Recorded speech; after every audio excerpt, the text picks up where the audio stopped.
Mes tout premiers souvenirs. Je me souviens d'hôpitaux, de docteurs, d'examens. J'étais cassée. Les docteurs essayaient de me réparer. Mes parents essayaient d'expliquer ce qui n'allait pas chez moi.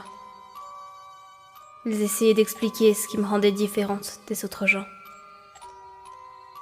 Je ne comprenais pas. J'ai entendu les docteurs admettre qu'ils ne pourraient pas me réparer. Ils ont dit que jamais je ne serais une personne normale, ou que je vivrais une vie normale.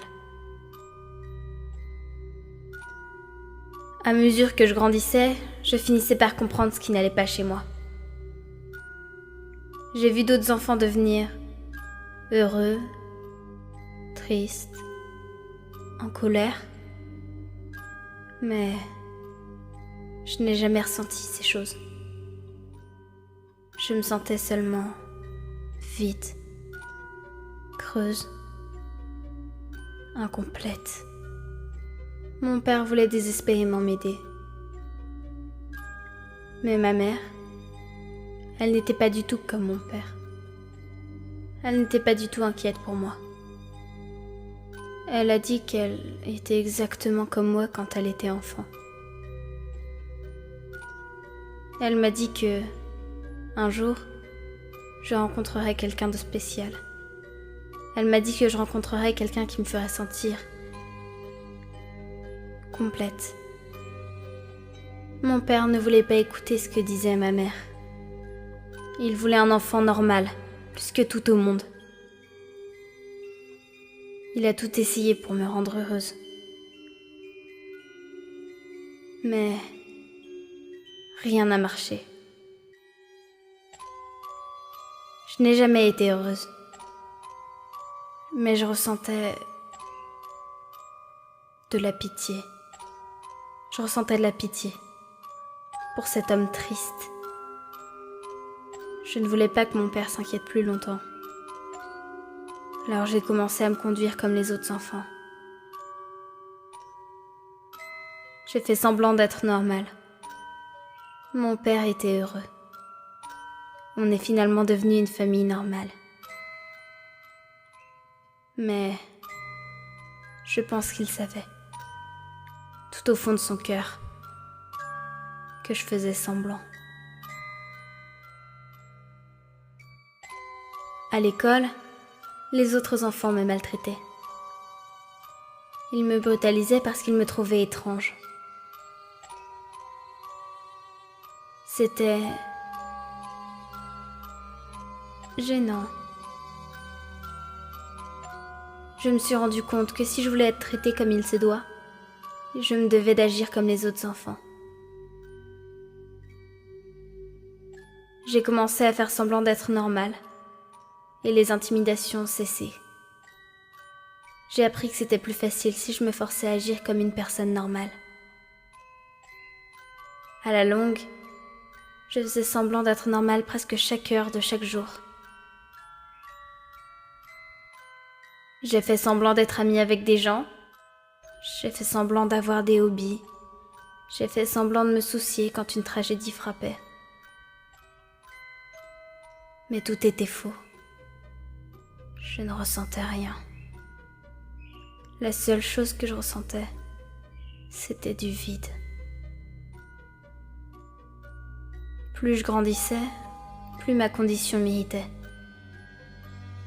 Je voulais vivre ma vie comme les autres gens. Je voulais ressentir de la joie. Je voulais ressentir du chagrin. J'ai tout essayé pour enfin ressentir quelque chose. De la culpabilité, de la honte, du regret. Je voulais ressentir quelque chose. N'importe quoi.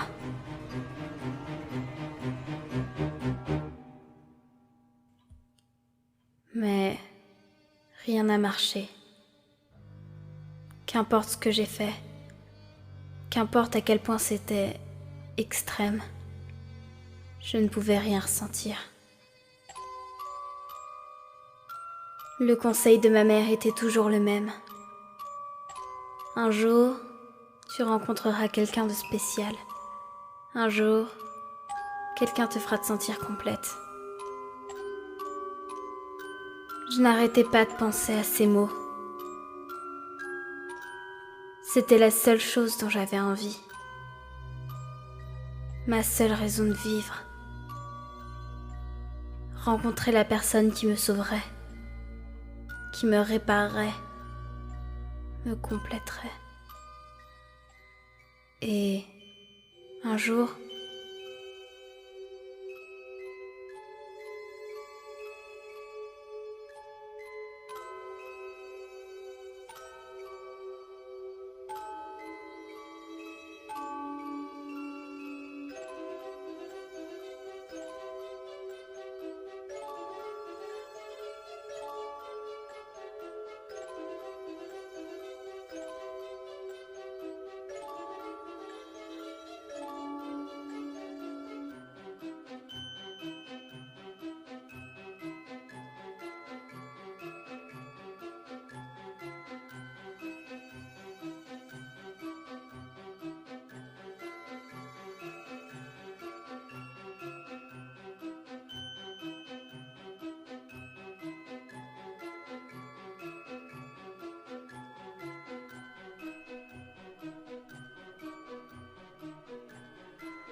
je l'ai trouvé.